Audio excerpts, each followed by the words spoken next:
আম্মা জান আয়েশা বলেন, দুনিয়ার জমিনে একটি সূর্য উদিত হয় আর আমি আয়েশার ঘরেও একটি সূর্য উদিত হয়। দুনিয়ার সূর্য উদিত হয় সুবহে সাদিকের পরে, দিনের বেলা সূর্য ওঠে, আর আমি আয়েশা রাদিয়াল্লাহু তাআলা আনহার ঘরেও সূর্য উদিত হয়, তবে সেটা দিনে না বরং রাত্রে আমার ঘরে সূর্য উদিত হয় এশার নামাজের পরে।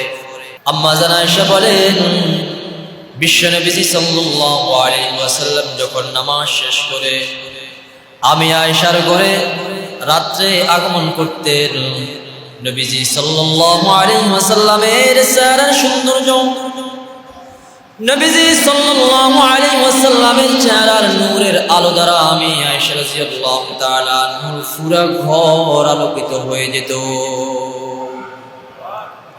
এই জন্য আম্মা জান আয়েশা বলেন, লানা শামসুন ওয়ালিল আফাকি শামসুন ওয়া শামসি আফযালু শামসিল নাহারি ফাইন্না শামসা তাতলুউ বা'দা ফাজরিন ফাইন্না শামসা তাতলুউ বা'দা ফাজরিন وشمسي تطلع بعد العشاء।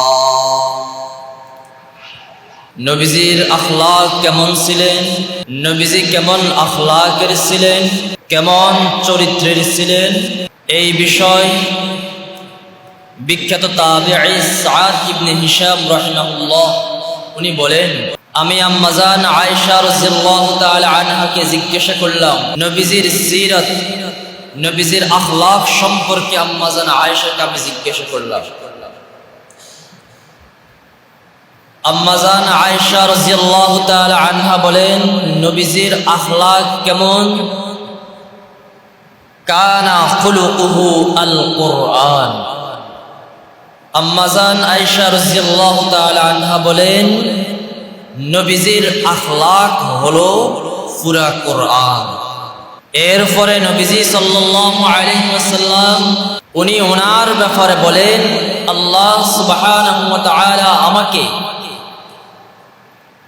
পরিপূর্ণ উত্তম চরিত্র, উত্তম আখলাক, পরিপূর্ণ চরিত্র দিয়ে আমাকে পাঠিয়েছে। হাদিস দ্বারা প্রমাণ সাবিত হলো নবীজির আখলাক কেমন ছিল। এরপরে নবীজির আখলাক সম্পর্কে স্বয়ং আল্লাহ সুবহানাহু ওয়া তাআলা স্বীকৃতি দিয়েছে। আল্লাহ সুবহানাহু ওয়া তাআলা নবীজি সাল্লাল্লাহু আলাইহি ওয়াসাল্লামকে সম্বোধন করে বলেন, মা আনতা বিনি'মাতি রাব্বিকা বিমাজনুন وَإِنَّ لَكَ لَأَجْرًا غَيْرَ مَمْنُونٍ وَإِنَّكَ لَعَلَى خُلُقٍ عَظِيمٍ فَسَتُبْصِرُ وَيُبْصِرُونَ بِأَيِّكُمُ الْمَفْتُونُ। আরবের সম্ভ্রান্ত পরিবারের লোকরা যখন নবীজি সাল্লাল্লাহু আলাইহি ওয়াসাল্লামকে পাগল বলে সম্বোধন করেছিলেন, তখন আল্লাহ তাআলা বলেন, ওগো নবী মুহাম্মদ, ওগো আমার বন্ধু হাবিব, লোকেরা আপনাকে পাগল বলো, কিন্তু আপনার মতো উত্তম চরিত্রের অধিকারী আমি আল্লাহ তাআলা কাউকে স্বীকৃতি দিচ্ছি না, বরং আপনি একমাত্র খুলুক আযীম, উত্তম চরিত্রের অধিকারী। স্বয়ং আল্লাহ তাআলা নবীকে সম্বোধন করে উত্তম চরিত্রের সনদ স্বীকৃতি দিয়ে দিয়েছিলেন।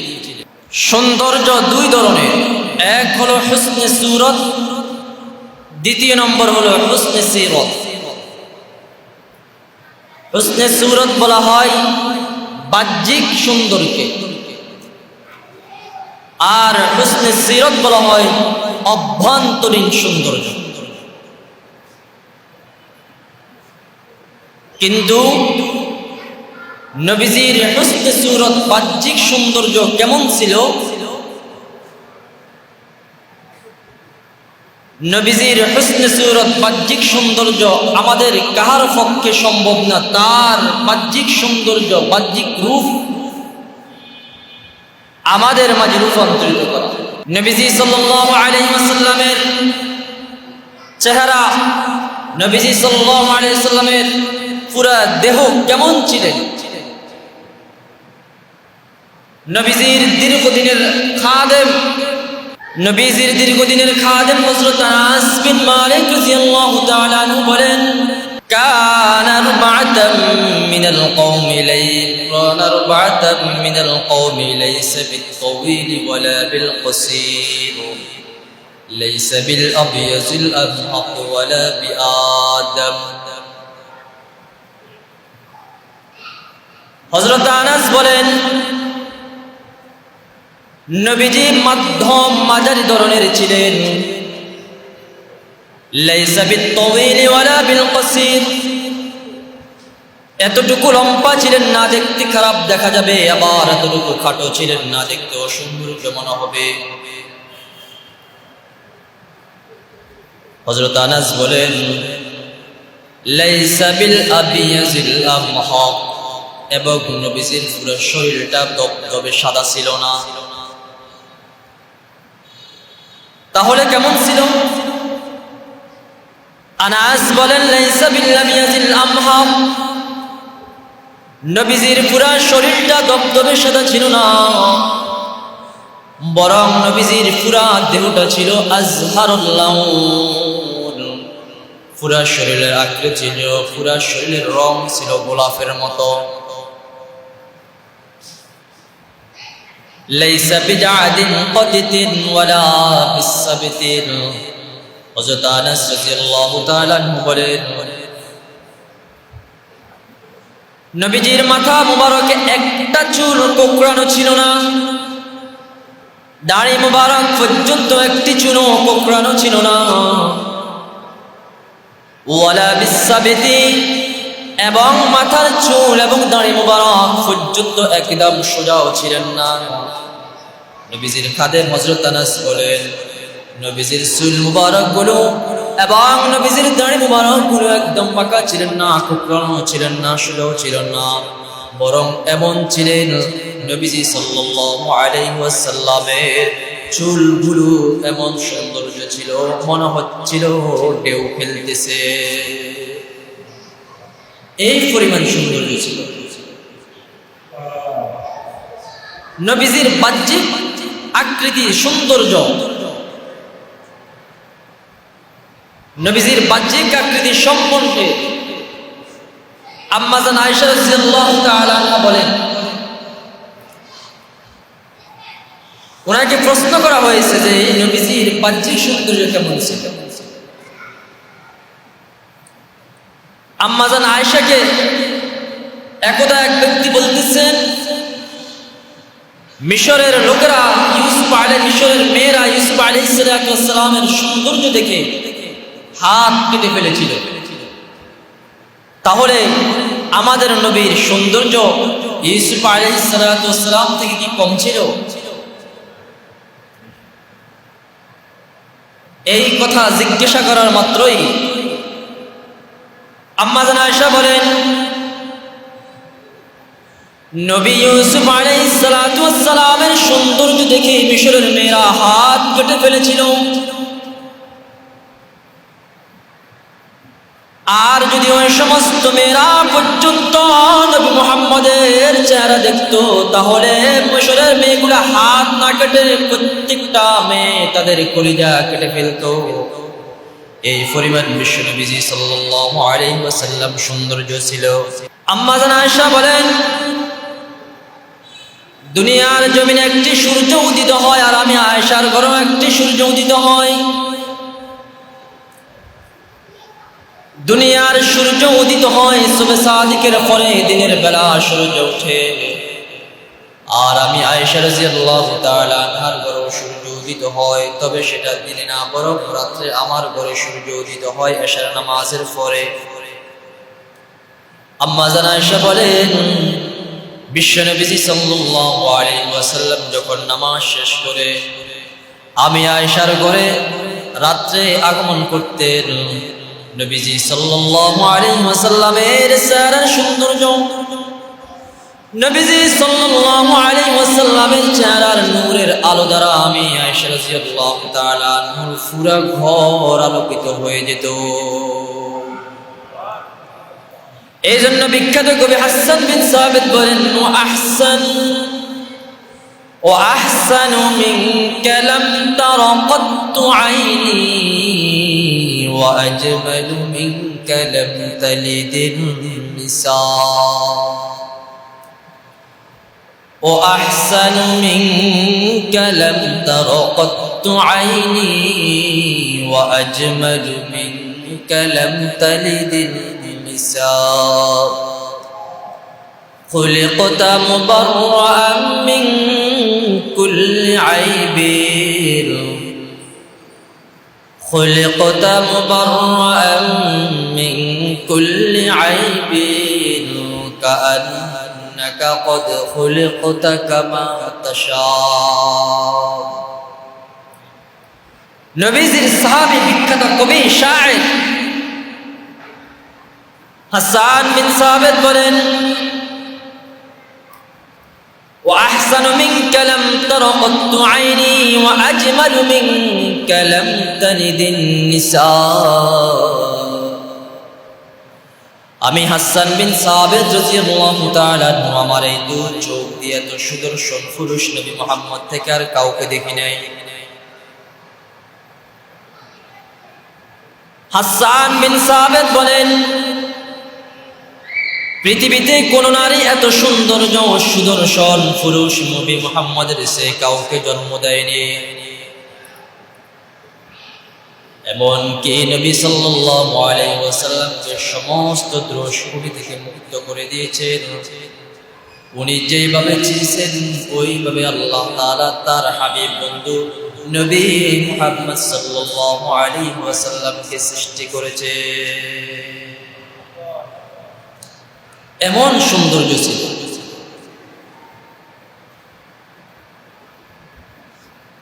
এই জন্য আল্লাহ তাআলা নবীজির সৌন্দর্য, নবীজির সূরত আর সিরাতের ক্ষেত্রে স্বয়ং আল্লাহ তাআলা স্বীকৃতি প্রাপ্ত। আল্লাহ তাআলা কোরআনে বলেন,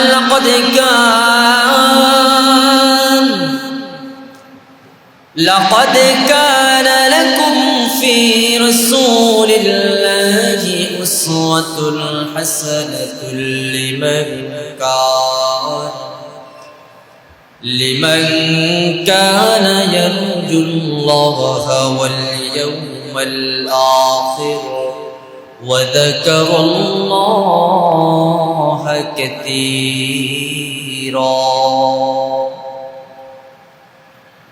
তোমাদের প্রত্যেকের জন্য নবী মুহাম্মদের উত্তম আদর্শ, উত্তম পন্থা, চরিত্র, উত্তম আদর্শ একমাত্র নবী মুহাম্মদের ভিতরে রয়েছে। এই জন্য আল্লাহ তাআলা নবীকে বলেন, ওয়ামা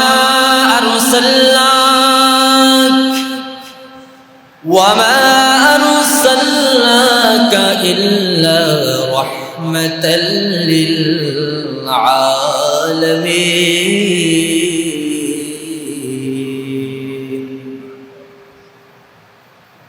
আমি আল্লাহ তাআলা পুরো দুনিয়ার জগৎ, যত গাছপালা, তরুলতা, আসমান জমিন সমস্ত কিছুর জন্য আমি আমার হাবিবের জন্য রহমত স্বরূপ হিসেবে প্রেরণ করেছিলাম। আমার হাবিব গাছের জন্য রহমত স্বরূপ, আমার হাবিব একটি গাছের জন্য রহমত স্বরূপ, আমার হাবিব একজন ইমানদারের জন্য যেমন রহমত স্বরূপ, আমার হাবিব তেমন একজন বেঈমানের জন্য রহমত স্বরূপ। আমার হাবিব আল্লাহ নবী যেরকম একজন ইহুদির জন্য রহমত স্বরূপ, আবার একজন মুশরিকের জন্য রহমত স্বরূপ। চন্দ্র, সূর্য, সপ্ত আকাশে যত কিছুই বিদ্যমান রয়েছে সমস্ত কিছুর জন্য আমার হাবিব রহমত স্বরূপ। যদি আমি আমার হাবিবকে সৃষ্টি না করতাম তাহলে আল্লাহ তাআলা বলেন এই পৃথিবী আমি আল্লাহ তাআলা সৃষ্টি করতাম না। সমস্ত কিছু একমাত্র নবী মুহাম্মদের উসিলায়। এই জন্য নবীজি সাল্লাল্লাহু আলাইহি ওয়াসাল্লাম বলেন, তোমাদের এই মাস আসলে যে আলাদা আনন্দ উদযাপন করা হয় মিলাদুন নবী নামে, এইগুলো কোরআন হাদিসের সাথে সাংঘর্ষিক, এগুলোর সাথে কোরআন হাদিসের সাথে কোনো মিল নেই।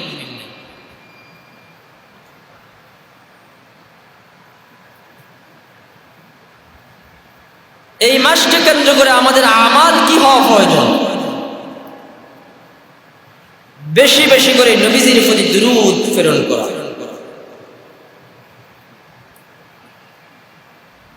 অনেক বেশি থেকে বেশি দুরূদ শরীফের আমাল, সকাল সন্ধ্যা বেশি থেকে বেশি দুরূদ শরীফের আমল করা।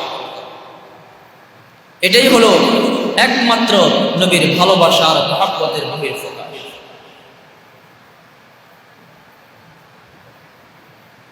শামাইলের মধ্যে আরেকটি হাদিস, নবীজির সাহাবী হযরত জাবির বিন সামুরা, বিখ্যাত সাহাবী হযরত জাবির বিন সামুরা রাদিয়াল্লাহু তাআলা আনহু বলেন, নবীজি সৌন্দর্য কেমন ছিল আমি তার সামনে বিদ্যমান ছিলাম। رأيت رسول الله صلى الله عليه وسلم في ليلة إزحياء وعليه حلة حمراء فجعلت أنظر إليه وإلى القمر إلى آخر الحديث। নবীজির সাহাবী হযরত জাবির বিন সামুরা রাদিয়াল্লাহু তাআলা আনহু বলেন, একদিন পূর্ণিমা রজনীর চাঁদের রজনীতে আমি বিশ্ব নবীজির দিকে তাকিয়েছিলাম। রাআইতু ফি রাসূলিল্লাহি সাল্লাল্লাহু আলাইহি ওয়াসাল্লাম ফি লাইলাতিল ইজহিয়ান, পূর্ণিমার চাঁদের রজনীতে আমি একবার বিশ্ব নবীজির দিকে তাকিয়েছিলাম, আবার আমি চন্দ্রের দিকে তাকাচ্ছিলাম। আমি যখন বিশ্বনবীর দিকে তাকাচ্ছিলাম, বিশ্বনবীর দিকে তাকাচ্ছিলাম, তখন ওই অবস্থা নবীজির পরনে ছিল লাল ডোরাকাটা জামার লাল চাদর ছিল। নবীজির সাহাবী বলেন,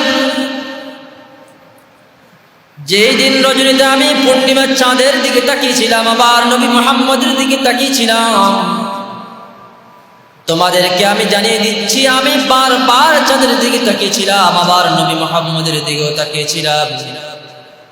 আল্লাহর কসম করে বলতেছি, আমার কাছে পূর্ণিমার চাঁদের চেয়েও কয়েক গুণ, হাজার গুণ বেশি নবী মুহাম্মদকে সুন্দর লেগেছে। সামুরা রাদিয়াল্লাহু তাআলা স্বয়ং তিনি নিজেই বলেন, আমি নিজেই দেখেছি।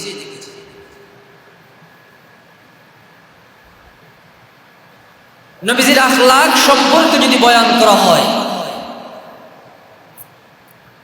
আল্লামা কারি তৈয়ব সাহেব রাহমাহুল্লাহ বলেন, নবীজির সিরত নিয়ে বয়ান করা কোনো মানুষের পক্ষে সম্ভব না।